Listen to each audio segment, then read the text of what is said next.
Hi, so today is day 11 of the 67 steps, and today Tai was talking about, it's called the Whisper of 10,000 Generations and the Evolutionary Mismatch. So basically what that means is how we've been programmed, our DNA, how it's been programmed, through our ancestors going back tens of thousands of years, and what the effect that has on us today, and how we're mismatched for the environment we live in today, because it's obviously changed so much from the world we used to live in. So his basic argument or advice is that our neural programming doesn't have the complexity to understand and deal with the modern world, and you need to know where it's gonna trip you up. So basically, when to go with your gut or not. And these impulses we have, it probably would have served us at a certain point in history, and that's why they've been passed down, for centuries through different generations. But what worked for people so long ago is not necessarily going to work for you. And so one example he gives is, you have these voices in your head that food is going to be scarce, and when you find sugar, fat, and these extra calories, you should just eat as much as you can because you don't know when you're going to find food again. And so we still have this wiring today. It's something that's it's going to stay with us for a long time because DNA doesn't change that fast. He talks about that as well. So basically, when you're constantly bombarded with junk food and buffets, if you're just going to follow your gut, you're just going to gorge yourself, and it's like a dog that just can overfeed itself to death and stuff itself when it has too much food. So that's the issue, and the environment's obviously changed, and there's this mismatch. So this is the root for most of the modern health problems we have today. Another example he gives, I like this one. He says, we didn't evolve to be around lights all the time, so our body is wired to be awake when there's light, and then to go to bed when it's dark. And all of our hormones, all of our systems are wired this way. And so when you have light on all the time in a house, your brain just tells you to stay awake, and you kind of have that messes up all your hormones, adds stress, your cortisol goes up. All these kind of things happen when you try and fight your body's natural wiring. And that's why you see in my videos in the night, and we're always wearing these blue blocker glasses. And what that does is it blocks out the blue spectrum of light. Because if that blue spectrum of light gets through, it stops your body from releasing melatonin, which helps you go to sleep. And so you find if you have lights on all the time and you try to go to sleep, your body's still awake, and then people have trouble and problems falling asleep. So that's why I'm always wearing those funny orange glasses, because they block out the blue spectrum of light. They're called blue blockers, and they're really cheap and they work for me. So I do end up staying a lot past the sundown, past sunset, because I'm just used to that, and I get a lot of work done as well in the evening sometimes. So there's only been a few times where I've actually gone to bed with the sun and gotten up in the morning. In Bali, I did that for a while, and you feel really good actually. It's actually a really good routine to get into, but it's also a really hard one to stay in because you want to go out late, you want to watch something late, and I'm always trying to stretch as many hours as I can in my day. So I always feel like I'm cheating myself if I go to bed early because I'm losing some of my day. So obviously, you're supposed to be able to wake up earlier as well, so technically that's not true, but it's just how it feels. So anyways, if you're not wired to be awake all the night, then you need to make sure you're adjusting. Another really good way of doing that, if you don't have these glasses, you can download this application called Flux. It's another one of my favorite biohacks because it does the same thing. It will gradually adjust the light, the spectrum of color frequencies coming off your laptop as the sun's going down. So you'll notice the colors change on your laptop around 6-7 p.m. whenever the sun's going down, and then it'll be a very warm color again without that blue spectrum of light. So you can download that for your PC, for your laptop, also for your iPhone. They have the Flux app. So that's a way you really want to think of how you can hack your wiring to accommodate living in a modern world in this mismatch. So hope that's useful for some people. He gives another example that historically we didn't live very long as humans. We maybe, if we were lucky, 30, 40, 50, but we certainly didn't live to as long as we're living now, 70, 80, 90, 100. And so to that extent, we're not really wired to financially wired to save money, because we wouldn't be around to use it or benefit from it. So we have this kind of eat, drink, be merry mentality, and this goes back to the Stoic versus Epicurean, I guess, is learning how to fight maybe that natural wiring or understand it. So if you're not set up to save, then you need like an automated saving plan or some way to automate it, so you don't have that friction and you don't keep fighting your natural wiring. So you need to find ways to bypass this evolutionary mismatch and focus on saving or focus on whatever area that it's kind of causing problems for you.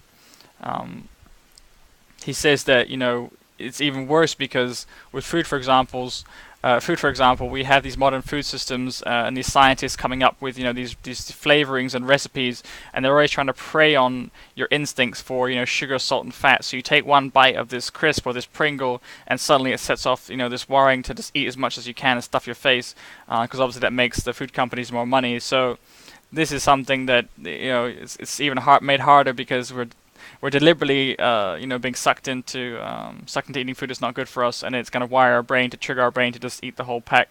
So obviously that's going to cause a lot of chronic health issues. I think one way you can get around this is obviously to avoid these unnecessary temptations. So just not having it in the house is one way of not being exposed, not being tempted. The other thing that really works for me is to educate yourself.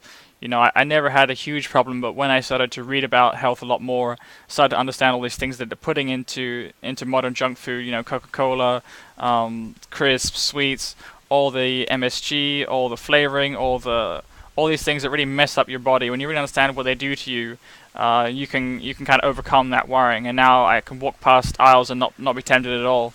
I still like my chocolate, but I've learned which brands are really good and really pure and don't have all the extra sugar or extra crap in them. So you definitely want to educate yourself on those things because it will help you to overcome this wiring. And that's been the biggest tip I can give. That's what's worked for me. So yeah, you want to have this investor mentality that obviously wealthy people have. You need to learn to go from consumer to saver and producer. So that's going against this, this whisper of 10,000 generations of programming. One way to do that is, really to stop watching TV where you're just bombarded with adverts, because those adverts are just they're designed to turn you into a consumer and always spend and consume. And you want to get away from that programming, so, turn off the TV, stop watching adverts. That's probably been really helpful for me too, and I don't get these impulses to go out and buy stuff, and I don't know where these impulses came from. So, if you have this problem, or your partner or your kids have these problems, then that may be one area to look at. So let me see what else I wrote here. So he talks. This is an interesting angle again. He talks about the paradox of choice with love. And historically we evolved in these very small rural groups of 100 to 150 people, and usually you would marry your childhood sweetheart, someone you'd known for years that you trust. And now we move, into these huge cities where it's completely reversed from how we've been hardwired, and it's not always possible to, marry the person you've known forever and trust and settle down with them. So he talks about the need we have as people for companionated love, and how going through adversity together makes a very strong bonds between people. So, for example, people that have gone to war and fought together, they usually have very, very strong bonds, sometimes even stronger than family or spouse, and their spouses.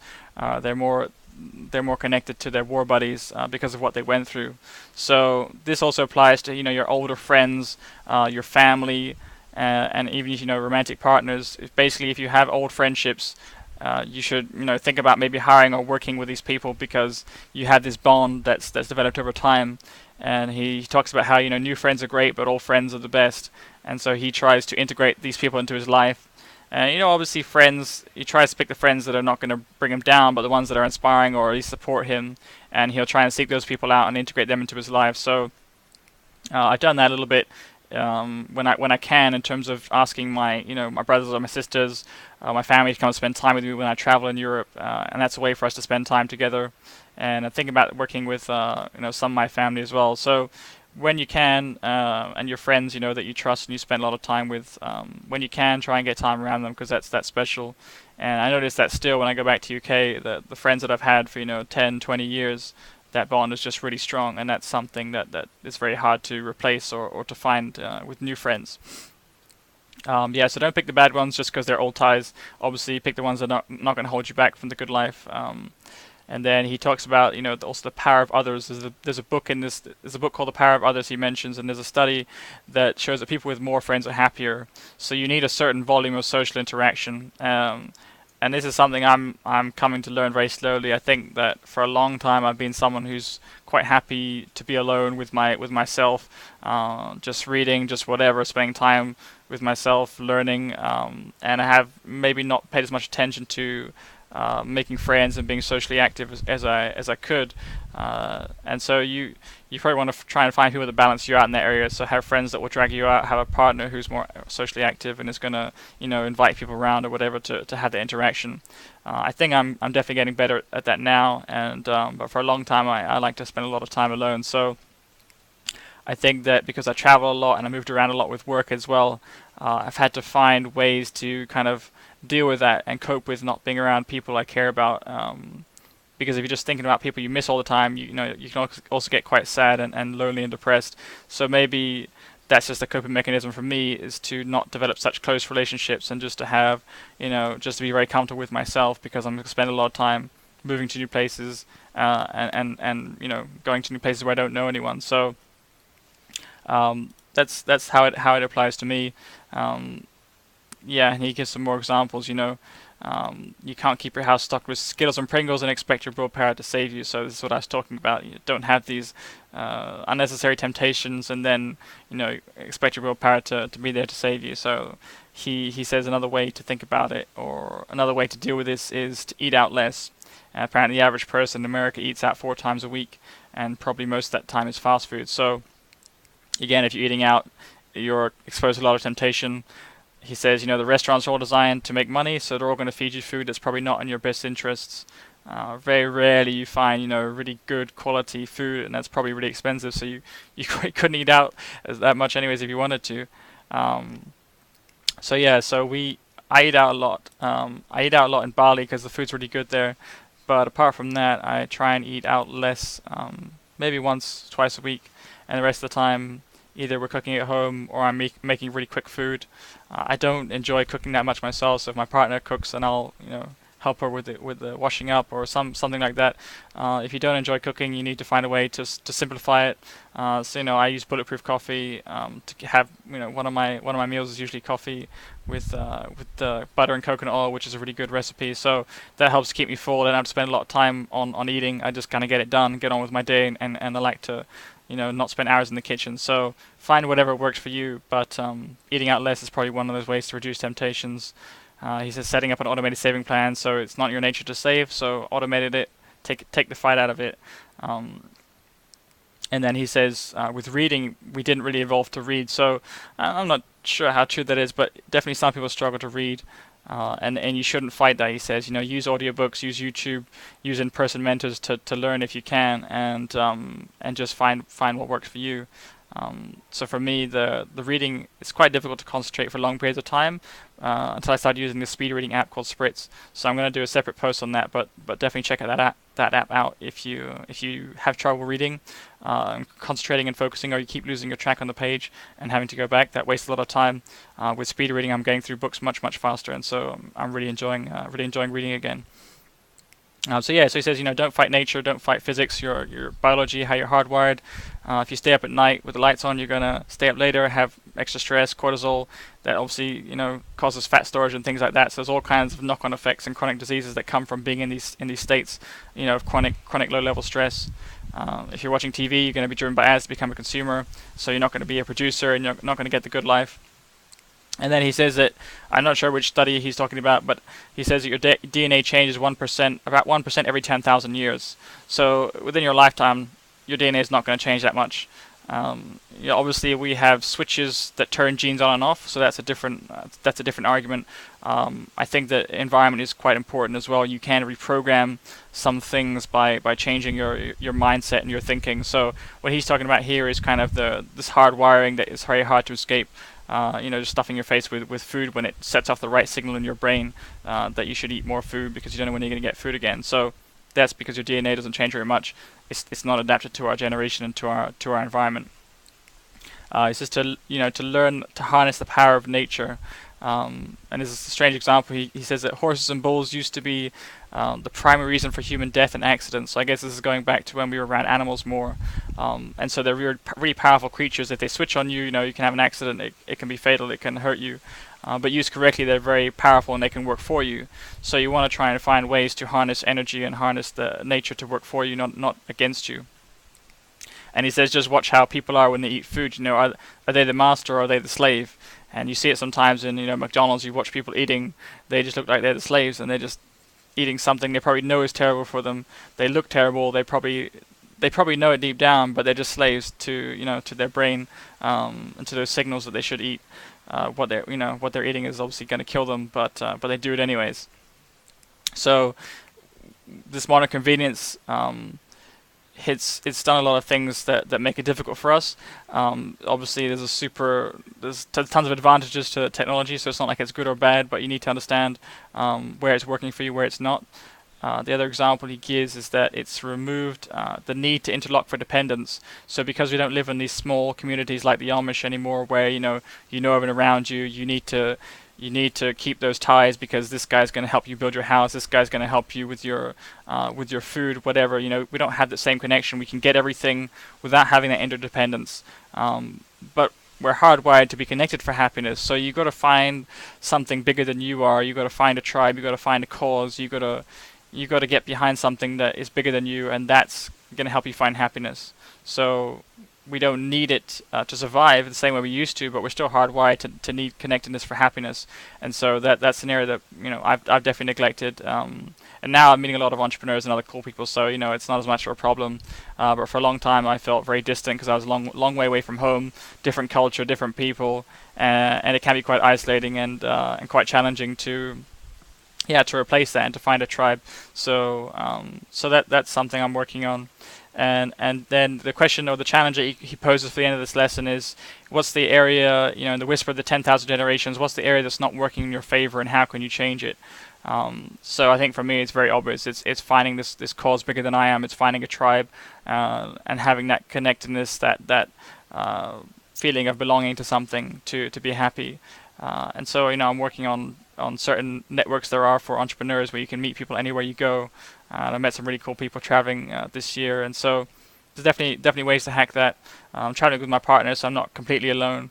But I think you need a variety of interaction and engagement, and the more friends you have, the happier you'll be. So I'm going to be spending more time with my family this year. Go back to London, for a couple of months and spend time at home. So whatever that is for you, think about how you can change it, how you can work with nature, work with your wiring, and not against it. And then most people, it's probably gonna be health, savings as well. Setting up an automated saving plan. Definitely, I've not had to think about that since I did it, and so it just kind of removes all that having to focus on that and think about it every month. So I would definitely recommend doing that and starting somewhere. Tony Robbins' book is really good for explaining that, the power of compounding and the power of saving. So that's something I used to struggle with, but it's getting better as well now. So so that's everything for the lesson, and I'll be back tomorrow.